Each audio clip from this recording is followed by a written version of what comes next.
Eyang kita kakak adik. Masih ada. Enggak, ini serius lu? Iya. Masih ada Jadi, pohon. Almarhum eyangku itu saudaraan sama eyangnya Sal Priadi Priyo Sigit. Jadi masih satu keluarga. Sal, saudara lu nih Sal.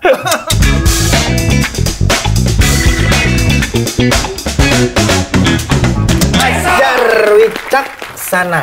Iya. Kenapa wicaksana? Karena harus jadi seorang yang bijaksana. Oh, berarti lebih ke barat ya? Jawa Barat ya, berarti wicaksana. Iya, bijaksana. Mungkin Kan kalau tengah tengah pakai kan O kan? Wicaksono ya. Wicaksono. Oke. Karena tinggal di Jawa Barat jadi wicaksana. Oh, Jawa Barat mana, Mas? Bogor. Bogor loh, Bogorian loh. Iya. Bogor mana ya? Rancamaye. Dekat-dekat Rancamaya situ. Oh, saya Tajur saya. Gua tetanggaan deket berarti. Ranca Upas. Agak jauh ya. Iya, Ciwidey. Apa kabarnya? Alhamdulillah. Lagi sibuk apa nih? Lagi sibuk tugas akhir. Kebetulan kuliah lagi. Kuliah lagi, Iya. bukan terusin kuliah. Yang sempat tertunda. Sempat Enggak? tertunda. Tuh, Jadi kan? akhirnya kuliah lagi. sempat ketunda 4 tahun. Kenapa? Oh. Karena udah keasikan kerja biasa. Kan? Oh. Karena keasikan kerja akhirnya selesai juga tahun ini. Sama main musik juga dan nulis lagu. Tapi lu asli dari Bogor memang? Aslinya Jawa. Tuh, makanya gue udah logatnya, makanya. Kenapa wicaksana? Aslinya Tapi Jawa. logatnya wicaksono. Jangan dia. Kalau papa Jogja, mama Malang. Oh. Lahir juga di Jogja. Timur Tengah ya? Timur Tengah aslinya. Timur Tengah Timur nih Tengah aslinya, bener. Sopo Yono? Woi, sopo ya? Lu gak usah sosok Jawa, gua kan gak tahu. Ya kan, gue nggak nyuruh lu tahu. Jangan Jawa Mas. Oke, apa nggak boleh bahasa Jawa apa nggak boleh bahasa Indonesia? Isara. Itu apa? Berarti lu aktif juga songwriter ya? Songwriter juga. Untuk diri sendiri dan juga untuk beberapa teman-teman penyanyi. Oke. Gitu. Ada penyanyi besar yang pernah lu tulisin, Mas? Untuk penyanyi besar ada Akseisa dulu, jebolan salah satu ajang pencarian bakat. Gak apa-apa sebut aja di sini. Di The Voice ya? Indonesian Idol. Oh, Idol. Idol season berapa? Season berapa itu ya? Ziva, Leo dengan Oh, Tiara. season Angkatannya Tiara Anggi Barito. 2018 Mahal ya. ini dong? Iya, seasonnya mahal ini. Iya. Akseisa itu 7 besar kalau nggak salah. 7 besar? Iya. Terus juga Gracia Elena, ada Nina Yunken juga waktu itu. Ada Ongki Muntazar. Gitu. Dia ngabsen jadinya ini ya. Iya. Gue baru mau bilang hadir. Kebanyakan jadi. Dan lu mulai nginjek dunia musik tuh dari kapan sih? Kalau dunia musik sendiri Tertarik dengan sebenarnya musik gitu. mulai kecil ya. Jadi mulai Iya, orang pasti mulai kecil, kasih Iya. makan baru besar. Gitu, maksudnya kan ini karirnya. Karirnya dulu, karirnya. Kalau secara profesional sih setelah pas masih sekolah ya di SMA tuh. Tapi kalau untuk terjun ke musiknya sendiri itu pas sekolah kelas 3 SD. Oh ya? Ya. 3 SD? 3 Lu udah SD buat karya itu apa? udah beberapa kali ikut lomba nyanyi dulu. Jadi ikutan lomba-lomba nyanyi tingkat kota. Terus apa namanya? Tapi lu kecil di mana? Dulu kecilnya di Balikpapan. Jauh-jauh banget. Di bawah, bukan. Klasik sekali sih. Samarinda dong. Ya, IKN sekarang. Iya, IKN. iya. Samarinda, Ujung Pandang ya? Balikpapan, Kalimantan. Oh, Makassar. Kalimantan Timur. Ya, Kalimantan Timur. Sekarang Ya, jadi ini geografinya nih. Di si nanya lo ke gua nggak jawab apa-apa. Iya, berarti di Balikpapan, akhirnya terus SMA di SMA di Balikpapan juga. Jadi karena orang tua waktu itu tugas di sana. Terus lulus SMA baru kembali ke Bogor. Oh, baru akhirnya di Bogor. Kuliah sekarang ambil jurusan? Kuliah sekarang komunikasi Di Bogor atau di mana? di Bogor. Oh, Gitu. tahu saya kayaknya. Kampusnya saya tahu. Apa? Ciri-cirinya apa? Ungu. Oh, bukan. Biru. Wah, Biru. Oh. Oke. kenapa emang? Ada apa dengan biru? Nggak ada apa-apa. Enggak kan. Maksudnya banyak mencetak orang-orang seperti Fajar ini kah gitu loh di biru. Wah, kalau dibilang lebihnya gue nggak tahu nih, soalnya si ungu juga banyak, si biru juga banyak. Oh. Gitu. Gue nggak tahu lebihnya, gue nggak tahu. Kenapa lu tertarik pada akhirnya menjadi songwriter? Karena memang dari kecil itu sebenarnya suka nulis gitu. Suka nulis walaupun memang akhirnya tulisan itu nggak pernah ada yang selesai. Tulisan dalam artian Nulis mengarang buku, bebas. mengarang bebas gitu. Nulis terus begitu dibaca ulang kok nggak nyambung ya. Nggak diterusin. Gitu. Akhirnya nggak diterusin gitu. Banyak yang kayak gitu. Banyaknya seperti itu. Akhirnya sampai akhirnya punya kemampuan nyanyi, kemampuan musik sambil nulis-nulis iseng-iseng. Oh, kayaknya bisa jadi lagu. Oke. Gitu. And then akhirnya Memutuskan untuk fokus. Oke, ini kayaknya kemampuan menulis ini sayang nih. Kalau nggak nggak diolah, nggak di. Iya, lu melihat potensi dalam diri lu sendiri lah ya. Ada yang ngajarin nggak sih Mas? Entah nyanyi atau nulis lagunya? Kalau nyanyi sendiri nggak ada ya. Nyanyi sendiri nggak ada. Berarti otodidak aja. Otodidak. Hobi aja berarti Hobi. ya. Karena keluarga sendiri juga memang tidak ada yang Basicnya berkecimpung dari di musik. Gitu. Kalau nulis? Kalau nulis sama. Otodidak. Sendiri juga? Sendiri juga. Gitu. Cuma mungkin karena mama seorang jurnalis ya. Jadi mama dulu wartawan di RRI, penyiar radio, news anchor juga. Jadi sudah dekat dengan dunia jurnalistik, tulis menulis gitu. Lu berarti mulai bisa nulis kapan? Nulis itu mulai SD juga. Ya, nggak telat ya? Iya. Ini dia jawab bener nggak sih? Iya. Dia coba bener mulai SD lah. Mulai SD. Nulis Tapi lagu. Iya, ini Ibu Budi. iya, itu bener. Dia nggak kejebak dia. Pinter dia, soalnya penulis. Malah gue yang goblok ya. Iya. Kalau nulis lagu pertama kali kapan, ingat nggak? Kalau nulis lagu pertama kali SMA. Wih. Lagu apa? Buat apa nih? Temanya apa? Buat siapa? Cintalah. Itu jadi single pertama akhirnya. Oke. Di 2013 itu single Hai Cinta. Itu kelas 2 SMA kalau nggak salah. Kelas 2 SMA iseng-iseng nulis sama teman-teman ngeband kan biasa tuh. Betul. Pulang sekolah ngeband terus akhirnya ini tolong dong bikinin lagu dong. Ini dan fun fact-nya adalah aku tuh bisa nulis lagu tapi nggak bisa main alat musik. Sama sekali. Sampai sekarang? Sampai sekarang. Apapun. Even tamborin? Sekarang tuh lagi belajar piano sih sebenarnya. Oh, piano. Jadi lagi belajar piano sama belajar gitar walaupun nggak selesai juga belajarnya. Belum. Ya. Namanya belajar belum ada yang selesai. Buat dasar Buat dasar-dasarnya, basicnya basic gitu. buat bikin lagu, Betul. nyari nada berarti kan. Betul. Jadi ya memang nulis-nulis nanti udah jadi nih liriknya kasih ke teman tolong dong cariin kuncinya gitu. Akhirnya jadi oke, langsung kita bikin. Kenapa lu bikin Hai Cinta itu? Dan pertanyaannya adalah kenapa? Buat siapa? Karena mungkin ini ya anak-anak SMA kan biasa cinta monyet gitu, suka ya anget-anget lah maksudnya masih suka sama cewek. Oh ini bikinin lagu biar agak romantis gitu. Habis itu nulis lagu gitu. Nah itu akhirnya keterusan tuh dari situ. Wah asik Maksudnya juga banyak yang request atau? Banyak yang request dan akhirnya banyak yang Jak, bikin lagu lagi dong. Apalagi lu show off berarti begitu lagu itu jadi lu show off banget. Show off karena lu punya band juga ya. Karena punya band juga. Terus akhirnya dibikin sama band itu. Betul. Terus dinyanyikan dan untuk di-public gitu ya, di-publish lah ibaratnya. Di-publish. Karena kan waktu itu tuh zaman-zamannya kita pakai sosmed pet ya. Oh, oke. Oke. Itu kan kalau misalnya ada is listening. Oh iya, is listening tuh. Itu langsung jadi kayak lagu gua tuh gitu. Oh, sempat lu rilis di Sempat. Itu rilis pertama tuh awal-awal udah muncul kita waktu itu 2014 kan baru awal-awal ya itu ada Spotify, ada Joox. Oh temen gue bilang Spotify, gandang namanya. Gue liat di Spotify dulu. Spotify. Apaan lu nonton olahraga? Aplikasi olahraga begitu. Oh akhirnya ada itu. Ya memang sih sebuah karya tuh kan harus dipublish ya. Iya benar. Supaya tahu gitu loh, kurangnya di mana. Jadi kita bisa evaluasi gitu. Dan kebetulan begitu lu keluarin Hai Cinta itu animonya luar biasa. Dan itu memang ditujukan seseorang apa memang? Akhirnya ketika bikin lagu itu, lagunya naik, yang ditujukan jadi lupa udah. Oh. Gitu. Iya benar. Ya udah komersil aja komersil lah. Ujung-ujungnya jadi komersil. Apa juga. Iya. Sempat ada masa-masa yang ya ibaratnya terpuruk lo, bukan. Apa lu bikin apa? Yo. Yo katanya. Lucu juga. Masa-masa down lu katanya sempat down ya. Di 2020. Wah, pandemi. Pas pandemi. Jadi kebetulan memang saat itu lagi naik-naiknya nih, lagi wah job nyanyi di mana-mana, lagi 2019 tuh mungkin lagi ininya lah, lagi cemerlang-cemerlangnya lah waktu itu.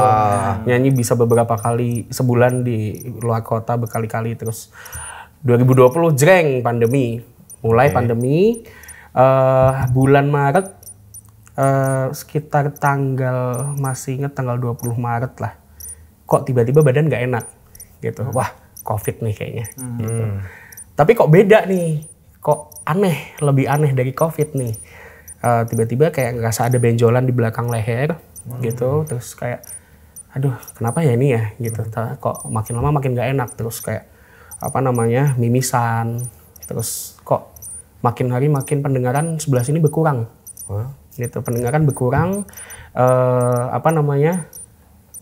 di hari ke-30 atau 1 bulan kemudian susah ngomong gitu. Susah ngomongnya tuh? Susah ngomong tuh jadi kayak terbata-bata. Aduh, kenapa ini ya gitu. Ini nggak bener nih kayaknya. Ini bukan COVID nih. Ada sesuatu ada yang something lain. nih yang lain gitu. Terus kayak di situ juga kok lama-lama rambut mulai rontok gitu. Rambut rontok sampai habis belakang. Terus wah ini kayaknya nggak bener nih. Kayaknya harus coba cek. Dan waktu itu kan memang rumah sakit protokolnya benar-benar seketat itu kan. Makanya gue bertanya, saat itu kan rumah sakit lagi susah banget. Iya, gitu loh. saat itu rumah sakit lagi benar-benar yang seketat itu. Kita mau pemeriksaan segala macam, screeningnya kan luar biasa ya. Akhirnya ketemu sama dokter di salah satu rumah sakit. Mas, kita coba CT scan dulu ya. Karena ini saya curiga sama satu, tapi ya moga-moga enggak lah ya gitu. Wah di situ indikasi di situ udah mulai kayak kan namanya indikasi medik pasti deg-degan ya. Deg-degan. Even itu apapun gitu kan. Gitu habis itu CT scan dan juga langsung Mas ini saya rujuk ke dokter spesialis ya, ke onkologi gitu. Waduh kok ke onkologi gitu. Onkologi kan spesialis darah ya. Terus akhirnya dirujuklah ke rumah sakit besar gitu di Bogor, ketemu sama dokter onkologi, terus waktu itu didampingin sama orang tua juga. Pas dilihat hasil CT scan, Mas ini saya harus bilang ini cancer, gitu. Itu udah masuk ke stadium 3. Oh ya? Gitu. Stadium 3, yang mana itu udah penyebarannya udah lumayan gitu, sampai ke paru-paru dan udah lumayan menyebar gitu. Di situ udah kayak runtuh ya. Pastilah kayak, drop. Oke, gitu. Kayak yang biasanya dulu cuma nonton di film-film, nonton di sinetron, kayak wah orang divonis tuh gini ya ternyata. Gitu. Itu kayak pas pulang dari rumah sakit kayak ini beneran apa enggak sih gitu loh. Gitu loh.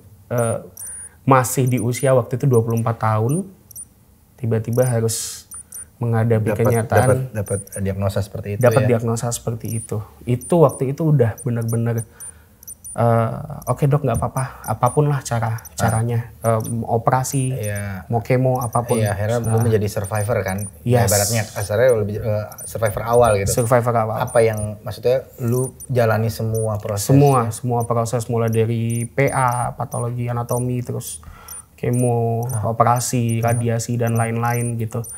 Diangkat juga sempat beberapa benjolan gumpalannya sempat diangkat. Waktu itu berat badan tuh sampai cuma 40 kilo. Sampai 40 kilo saking udah bener-bener. Wah, itu udah bener-bener yang kayaknya udah sampai sini. Udah sampai sini deh gitu. Kayaknya udah nggak bisa bertahan.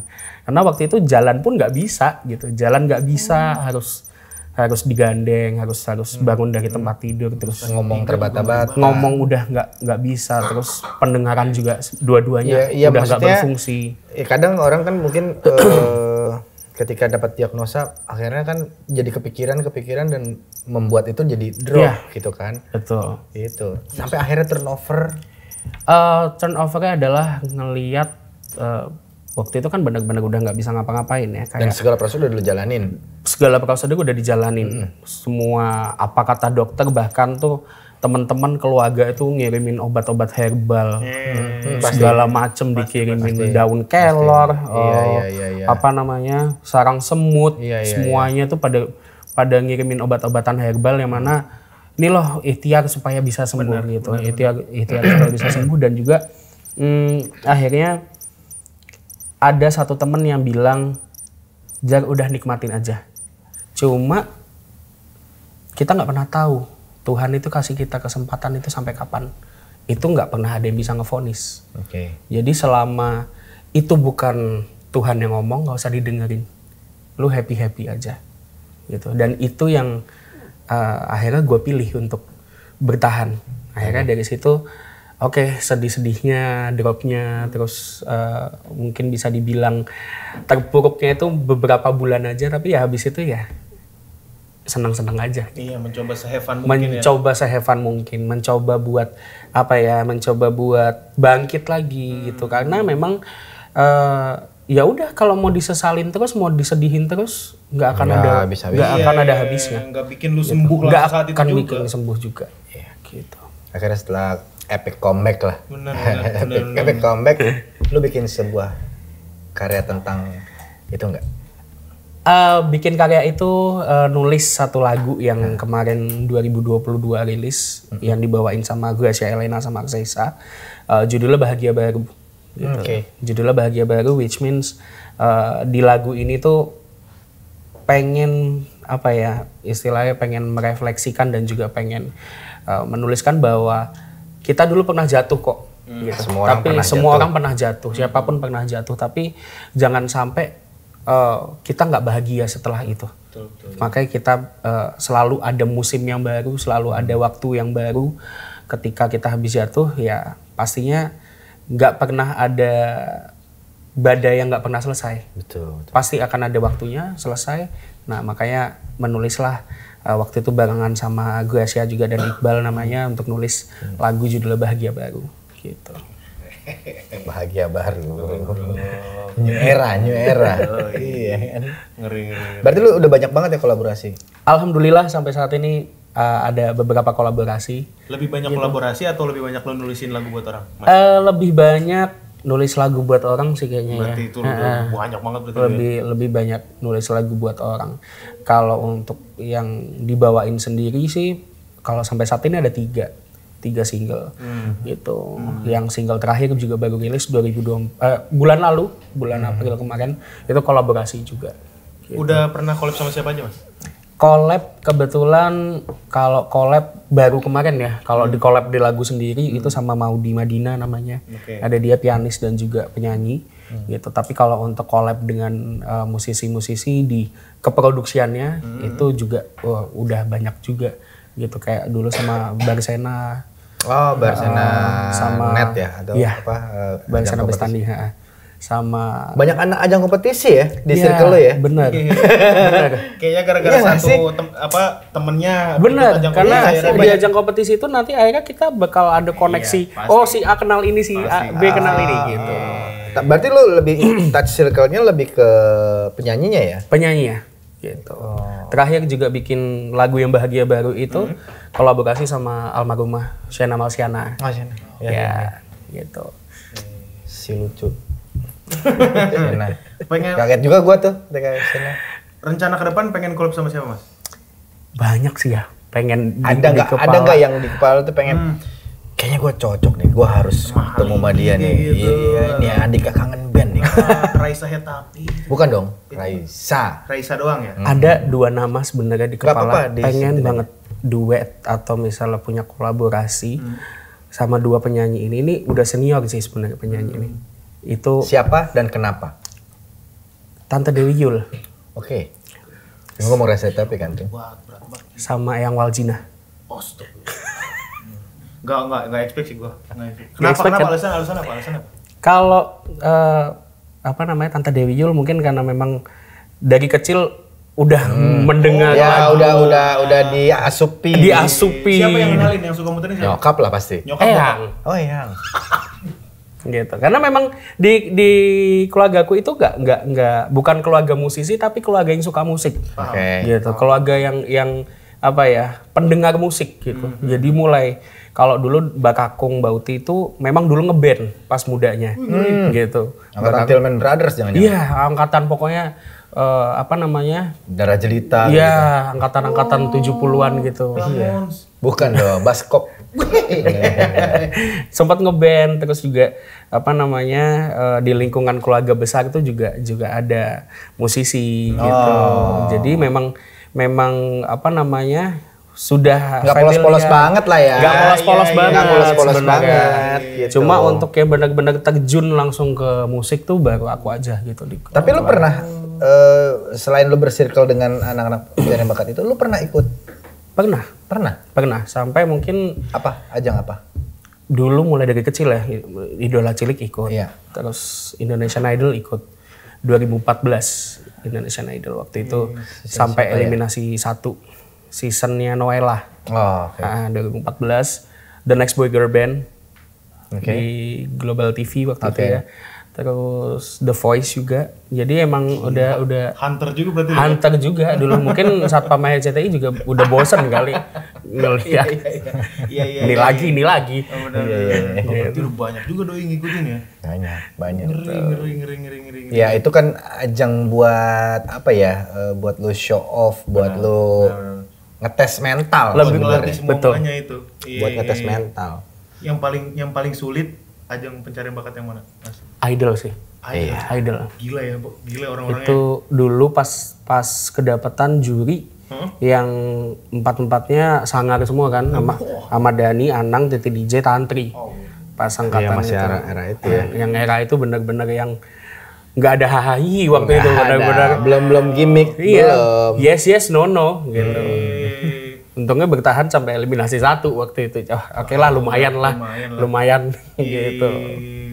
Lu kalau misalnya dari teman-teman lu pribadi, lu nggak mau bikin ini Mas, grup band ya, bukan boy band ya, grup band untuk ya grup vokal. Ya grup vokal buat lu jalanin bareng-bareng kayak mungkin Boyz II Men kayak gitu kan. Sebenarnya pengen sih.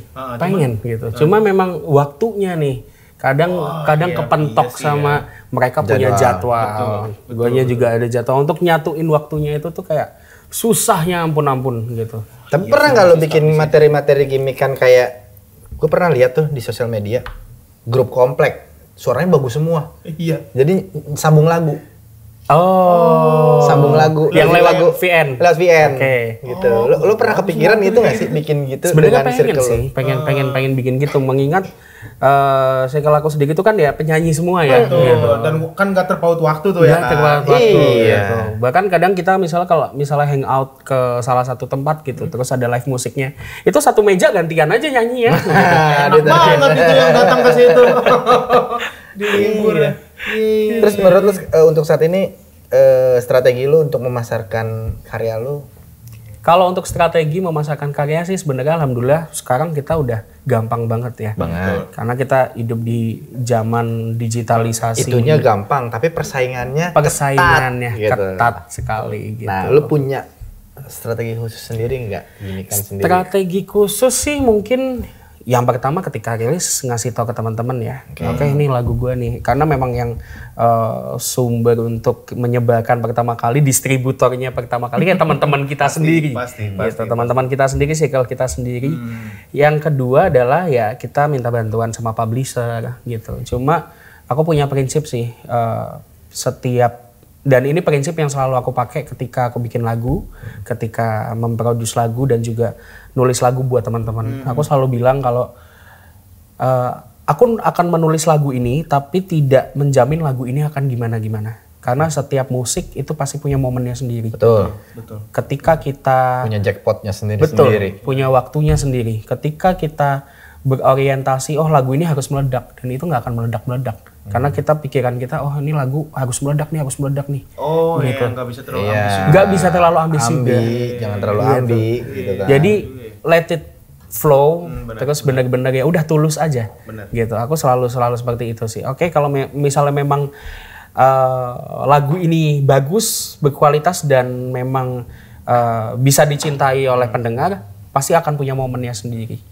Gitu. Jadi yang penting aku sudah berusaha, sudah publish, sudah mengarahkan semaksimal mungkin. Sisanya seperti apa ya udah kita biarkan momennya datang gitu. Lo ada role model nggak sih untuk bernyanyi? Entah bernyanyi atau nulis lagu deh, gue juga penasaran. Kalau nyanyi siapa? Kalau penulisan ke siapa? Kalau menyanyi mungkin kalau menyanyi di luar ya, Brian McKnight. Oke. Nggak sabar nonton bulan depan nih. Oke. Datang dia. All For One juga mau datang. Iya. All For One mungkin nggak terlalu dengerin ya? Nggak terlalu. Cuma Brian McKnight tuh bener-bener makan ngewar banget tuh. Oh. Harus nonton banget gitu. Terus kalau nulis lagu mungkin Tulus ya. Tulus. Emang dia penulisannya unik sih. Karena ya, diksinya cakep banget. Bagus. Diksinya cakep banget. Gajah, sepatu gitu. Iya, Dari hal-hal yang nggak umum gitu. Betul. Out of the box aja deh. Menurut lu Sal Priadi gimana Sal Priadi penulisannya? Nah, Sal Priadi ini yang unik ya. Eyang kita kakak adik. Masih ada. Enggak, ini serius lu? Iya. Masih ada Jadi, pohon. Almarhum eyangku itu saudaraan sama eyangnya Sal Priadi Priyo Sigit. Jadi masih satu keluarga. Jadi kalau bisa dibilang inilah kita sepupuan. Iya, cuma jarang ketemu ya. Cuma jarang ketemu. Mampus, mungkin lagi Jackson lagi pertama kali fakta ini. Gua ngasal lu nanya kayak gitu lu. Sal, Maksud gua saudara lu nih Sal. Maksud gua kan Sal Priadi, Faisal maksudnya. lagi siapa? Itu siapa? Dia kan lagi Temen meledak. Gua niatnya pengen kita bedah bareng nih liriknya karena aneh menurut gua liriknya dan lu sebagai penulis menurut lu gimana? Malah kasih tahu eyangnya sama. Iya, ya udah. Ini juga baru taunya tuh beberapa bulan kemarin gitu kan. Terus Sal Priadi ngupload foto eyangnya Priyo Sigit gitu kan. Terus aku kok kayak nggak asing sama nama ini ya, Priyo Sigit. Di situ aku nanya ke mama, "Mah, Priyo Sigit ini siapa ya?" Kayak enggak. Loh, itu kan eyangmu. Setelah ditelusuri, oh alamas ternyata itu Priyo Sigit. Ya bapaknya Sal Priadi itu ya sepupunya mama. Jadi ya udah akhirnya ternyata memang satu. Tapi lu coba komen gak di situ? Kenapa? Belum ketemu sih momennya. Enggak, maksudnya komen di postingannya. Sempet komen sih gitu. Gila, bagus. Dan pas lebaran kemarin, pas mudik kita sempet keluarga kan keluargaku pulang ke Malang kemarin. Ya udah sempet mampir ke rumahnya. Kebetulan pas saya lagi nggak ketemu karena lagi umroh kan keluarganya. Nah, Mas, gue pengen nanya ke cara nyanyi lu nih, Mas. Kalau gue denger kan suara lu kayak ada ciri khasnya gitu ya. Nah, lu nih kalau misalnya belajar riff and run-nya itu gimana sih? Ada belajar riff and run juga gak? Belajar riff and run iya, pernah belajar riff and run. Belajar secara literasi? Secara literasi, secara teknikal gitu. Tapi gagal terus gitu. Kenapa? Mungkin karena memang role model nyanyinya bukan riff and run ini kan baru berkembang beberapa waktu belakangan belum lama gitu. Dan sedangkan aku sendiri punya pakem nyanyi itu udah sama satu pakem yang kurikulumnya lah itu tuh udah di kurikulum A gitu. Tapi lu sempat sekolah juga? Enggak ada sekolah musik. Jadi benar-benar otodidak semua belajar. Sempat nyoba untuk belajar riff and run sambil ngebedah pakai kertas dan pulpen gitu, nadanya di sini ini harus ngikut gini, polanya nggak ketemu.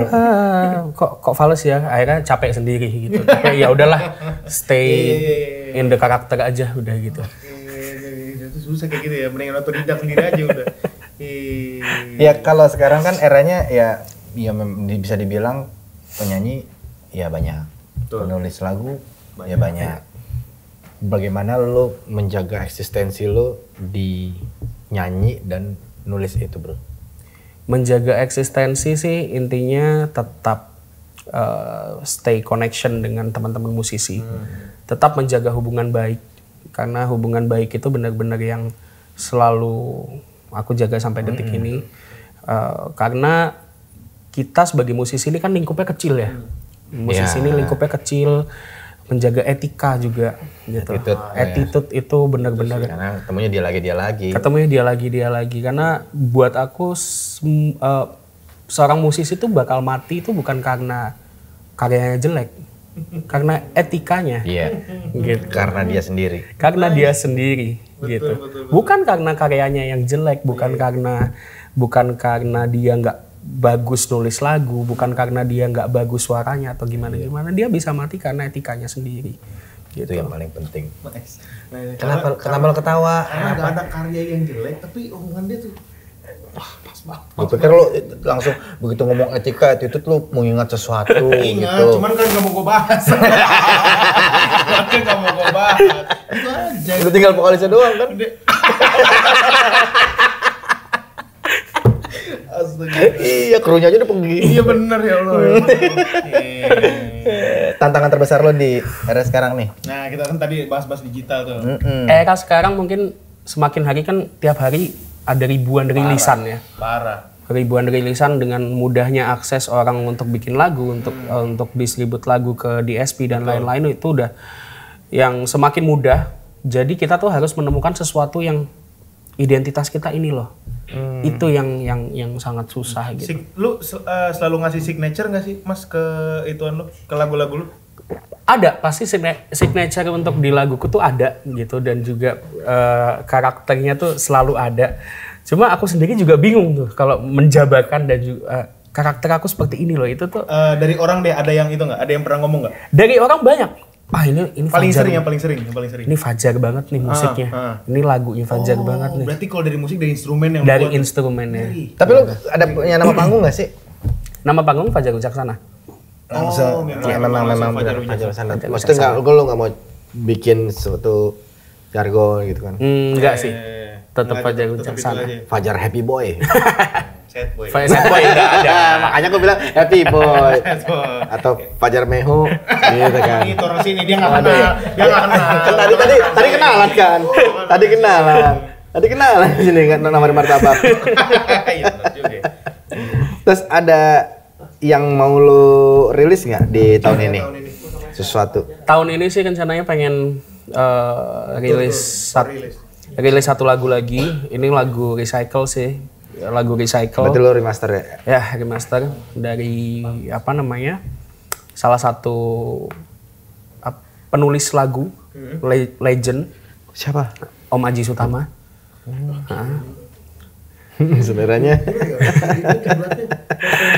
Ada kebetulan deket sama Om Aji juga, sering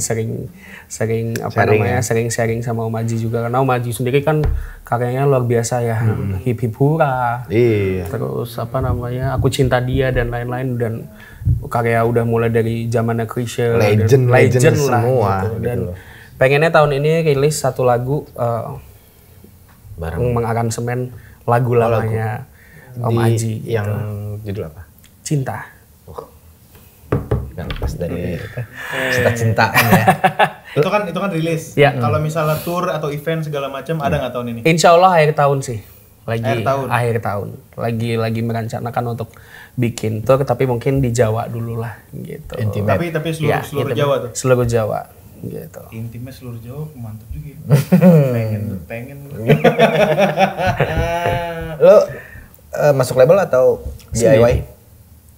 Semua sendiri. Lagu boleh All digital berarti ya? All digital. Nggak mencoba untuk bikin fisik? Rencananya Event nanti itu flash setelah disk kan fisik juga dong. disket. Kingston. Iya, gimmick namanya gimmick, iya kan? Iya. Berarti nggak ada label juga, nggak ada. Label sih sementara pakai label pribadi ya, maksudnya WCX Music gitu. Gila. Tapi publishing ikut publishing. Jiwa ngepang ya, lagu mah boleh ngepang. DIY ini. Ini baru DIY ini. Ngeri. Terus lu melihat ya bukan skena sih, maksudnya ngomong kalau skena Gen Z banget ya. Iya benar. Maksudnya era musik sekarang Indonesia menurut pandangan lu gimana, Jan? Kalau era musik sekarang Indonesia benar-benar maju banget dibandingkan negara-negara tetangga kita ya. Oh iya. Iya. Tahun lalu itu aku balik dari Kuala Lumpur, mau ke Jakarta nih, lagi nunggu di bandara KL. Itu ada rombongan anak-anak Malaysia lah, rombongan tuh kita ngobrol-ngobrol. Gua nanya, pada mau kemana? Mau ke Jakarta, mau nonton Synchronize. Oke. Wah, Gitu. iya mas. Ya. Orang Malaysia. Dan itu ada 20 lebih orang-orang. Dan mereka tuh ngefansnya sama Nadine Amiza, sama Kunto Aji, Pamungkas. SO7 udah pasti. Gitu. Itu rombongan dari Malaysia khusus datang ke Jakarta mau nonton synchronize gitu. Dan itu berarti musik Indonesia di sana nyampe gitu. Dikejar pula. Dikejar, dan tiap aku misalnya ke Singapura atau ke Malaysia, itu konsernya Nadine, konsernya Raisa, Isyana tuh selalu sold out gitu. Jadi memang musik kita tuh ya kita harus berbangga gitu. Tapi jujur, musik. Kalau secara musik nih, lu lihat nih sekarang nih yang keluar lah Nadine Amiza, si Feby Putri apa segala macam. Sewarna gak sih? Sewarna sama siapa nih? Iya maksudnya mereka tuh sewarna nggak sih? Sebenarnya jembung gitu loh. Sewarna sih sebenarnya. Apalagi kalau misalnya kita dengar lagu-lagu pop yang sekarang ya, lagu-lagu pop yang ballad semua. Pop, kayaknya aku merindukan Indo Centil nih. Indo Centil seperti gimana? Titu. Aura Kasih. Oke. Kita udah lama banget nggak dengar Indo Centil. Gue justru kalau pribadi gue rindu Melayu. Mulai kayak itu udah rindu Melayu. Iya. Cari pacar Abri. Cari pacar Abri. Dok. Karena sekarang begitu satu lagu rilis, kok sama kayak lagu yang ini ya? Kok sama kayak lagu ini? Ini siapa ya? Ini siapa ya? Ini siapa ya? Udah suaranya hampir sama semua kan? Betul. Iya mau yang istilahnya tier 1, tier 2. Benar. Sekali rilis sama cuman kayak nunggu doang. Iya. Dia duluan. Iya. Habis itu udah agak menang. Dia duluan. Iya, jadi kayak gila. Menurut gua ya pribadi ya. Gitu. Sama gua juga setuju. Betul. Lu nggak mau bikin pembeda kayak bikin city pop Iya. sendiri? Kenapa lu nggak bikin cowok centil misalnya? Cowok centil bisa dicoba sih nanti. Iya.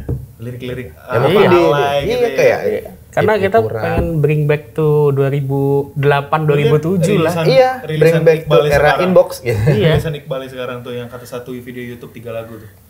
Udah aneh banget, laku banget. Iya, menurut gua mungkin strategi baru ke depannya lu kayaknya agak break the rules deh. Betul, karena memang Indonesia tuh sekarang selera musiknya satu line. Kita harus punya satu gebrakan yang beda nih. Iya. Indo centil tapi cowok tuh bisa dicoba sih. Gitu. Gue tunggu bro. Gue tunggu next datang ke sini lu udah bawa Indo centil. Betul. Mas, kalau ada yang pengen dipromosiin Mas, silakan sosial media atau mungkin lagu-lagu karya lu ada di mana bisa didengerin Mas, silakan boleh Mas. Oke, kalau misalnya teman-teman di sini pengen mendengarkan karya saya bisa langsung ke Spotify mungkin atau seluruh DSP ada di Apple Music, Joox dan lain-lain. Fajar Wicaksana, di situ ada 3 single saya kebetulan. Ada Memanggil Memori, ada Hai Cinta dan juga yang terbaru ada Running. Keren. Featuring dengan Maudy Madina. Running. Kenapa judulnya Running? Running ini bercerita sebenarnya tentang anak sulung. Oke. Anak sulung ini kan dia selalu memiliki beban yang besar. Gitu. Sampai kadang Apa iya? Sekarang gitu. Apa iya? Anak sulung ini kan selalu punya beban besar, dia selalu dituntut untuk selalu kuat. Betul. Padahal balik lagi sebenarnya dia nih masih anak kecil. Gitu. Dalamnya. Jadi Running ini ditulis karena berdasarkan banyak loh orang-orang di luar sana yang anak-anak sulung atau bahkan anak-anak yang memang dia berjuang untuk keluarganya tuh kadang mereka lupa mereka sendiri harus bahagia gitu. Berat. Ini kalau misalnya kita ke musisi keren mah bro, nggak salah gitu Brian McKnight. Gue jadi kayak lagi ngeliatin orang presentasi loh dari tadi. Iya, seminar. Bukan wawancara gitu loh. Pitching ya, lebih ke pitching gitu. Nyari vendor dong. Iya. Thank you banget. Tadi lagu udah. Sosmed dulu, sosmed. Sosmed. YouTube, Instagram, Twitter. YouTube bisa di Udah nggak ada. Pinterest. Di ini MySpace memang. Friendster. Untuk di YouTube ada Fajar Wicaksana Official. Kalau di Instagram juga Fajar Wicaksana. Nah, baru thank you. Thank you Mas. Thank you. Sukses terus sama saya. Terima kasih. Terima kasih. Terus Fajar. Amin. Terima kasih untuk para checker juga, jangan lupa follow, like, subscribe dan share video kita. Sampai jumpa di episode lainnya. Dadah.